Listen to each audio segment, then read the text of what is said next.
I know I've been taking my time with this and people have been requesting a guide on positioning in Overwatch. However, the difficulty of making a guide for something like this is taking all the different variables into account that we have in Overwatch. So the plan for this video is to give you some core examples that hopefully help you dynamically figure out yourself how you should position yourself in a competitive match. Now to kick things off, what variables am I talking about? Well, there isn't an ideal position that you can just universally adapt. We got different maps with different game modes and objectives, and we also have variations in team comps, which is probably the biggest problem I have to tackle in this video. Positioning is something that very much ties into game sense and has to be dynamically adapted all the time. It is something that over time you do more subconsciously than anything else, and that is kind of the goal. Don't be too harsh on yourself when you get your positioning wrong a lot in the beginning, because it's those experiences that you need to make that will help you realize why you should or shouldn't position yourself in a certain way. Obviously, the first thing you can and should look at is your team's comp and your own hero choice. In the beginning of a match, if you are running a Reinhardt, you want to stay close to him with the entire team, reason being that it's a pretty safe bet and gives you a lot of time to figure out what the enemies are running and how you should position yourself in relation to that. Say you're encountering a Pharah, you want to make sure that you split and have your hit scan DPS focus her as quickly as possible to avoid her raining damage down on the bulk that is now your team, and by that gain ultimate charge very quickly. However, if you split up and remove yourself from the safety of the Reinhardt shield, it is obvious that the rest of the enemy team will try to take advantage of that. Often those kinds of situations where your team seems very disorganized, enemies get really keen on wanting to get a kill, and this is what you can use to your advantage to get a pick on somebody who is out of position. Once the Pharah is taken care of and you successfully got your pick on the guy who was just a little too quick on engaging, you are in a massive advantage for the upcoming teamfight. But not every comp is running a Reinhardt, I say, and probably get yelled at. There are very valid reasons for not running a Reinhardt. One such case would be a dive comp. You'll usually be running this on the attacking side because odds are that for the first engagement, as we discussed, enemies will be bulked up behind the safety of their Reinhardt shield. The point of a dive comp is quickly getting picks in the backline for one thing and affecting the enemy's positioning for another. However, if your Zenyatta, Ana, and let's say McCree are showing their faces too early into the engagement, they can get picked off very early into the fight before the comp could even show its strength. Winston and D.Va are great for splitting a team that feels safe behind a Reinhardt shield in the first engagement, and it is very important for the rest of the team to take advantage of that and get a pick very early. A Genji, while not directly affecting positioning by pushing enemies around, can be a very annoying hero to deal with for the enemies and possibly manage to make somebody overextend. Most of the time you do want to make sure your Genji just finishes low health targets rather than making himself the lone target for the majority of an engagement though. Obviously, this is the part where we are well into the game and have to position ourselves in relation to the enemy comp. We already talked about how you should behave around a Pharah. If you're encountering a Widowmaker, the safest bet is really the Reinhardt shield and any other sort of cover you can find. It is very important to not just run out in the open for very obvious reasons, but also when the enemies are running a Hanzo or even an Ana. Hanzo can easily one-shot a lot of heroes in the game, and make sure you don't peek unnecessarily when on low health if the enemies are running an Ana, since she still is a sniper as well. The next most important thing is, as I mentioned before, game sense. If you are sometime into a match and you can tell that the enemies probably have a Graviton surge, you either want to make sure you don't stack too much to avoid getting wiped, or stack on purpose because you have a Transcendence to negate it. More often than not, ultimate combos are very easy to predict. If you take out a Pharah, Hanzo, or Reinhardt, or really just any other single target that the enemy likely wants to combo with a Graviton, you can purposefully stack and try to bait the Grav in hopes that the enemy Zarya either didn't realize their combo partner was dead, or hope that they're cocky enough to think they can handle it on their own. In situations like this, it is obvious that you should make sure your supports are not stuck in the Grav as well, unless it's a Zenyatta ready to use his ultimate if need be. Mercy should wait for res, and Ana should toss a grenade in there and just do their best to try and keep her teammates topped off. Lucio can well afford getting stuck in a Grav and push enemies away that try to walk around the Reinhardt shield, while Amp It Up plus Bio Grenade is a strong combo for sustain. On the note of supports, if you are playing a support and the enemies are running flankers, do make sure you don't stand too far in the back. If the enemies go more for a brawler type combo with Reinhardt and Zarya, definitely keep some distance unless you are Lucio, so you can push enemies around and boost your teammates if need be. If you're playing DPS in the likes of McCree or Soldier, don't extend past the Reinhardt shield and don't chase kills. You are not a flanker, so unless your team collectively decides to push enemies to stagger them, you don't want to be running in front. In those circumstances, it is important to keep in mind how long the fight has been going on for. If you chase somebody down well after you won the engagement, chances are that their teammates are already coming back from spawn and you'll just run into a trap. So don't get too excited for something that seems like an easy kill, because you might just regret it afterwards. I really hope that some of those very specific examples helped you guys grasp onto some basics of how to position yourself in certain circumstances. However, as I mentioned before, it is something you have to learn from trial and error. It is only this experience of, oh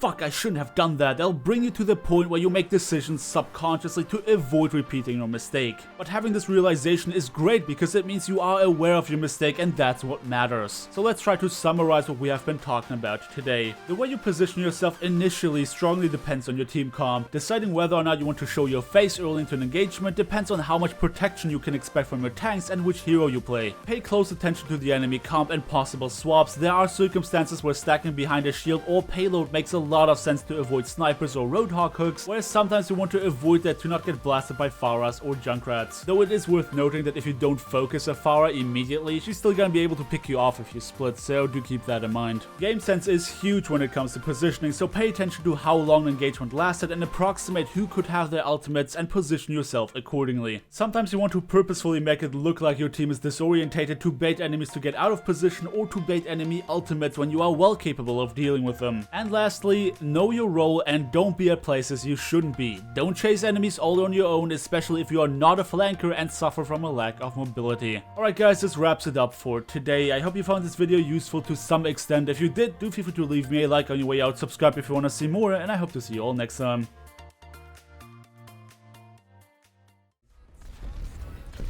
Heyo. Hello. Oh my god! Oh my god, that was the coolest thing that happened to me in a while. I thought I was gonna be cheeky about that. No, he just took me straight with him.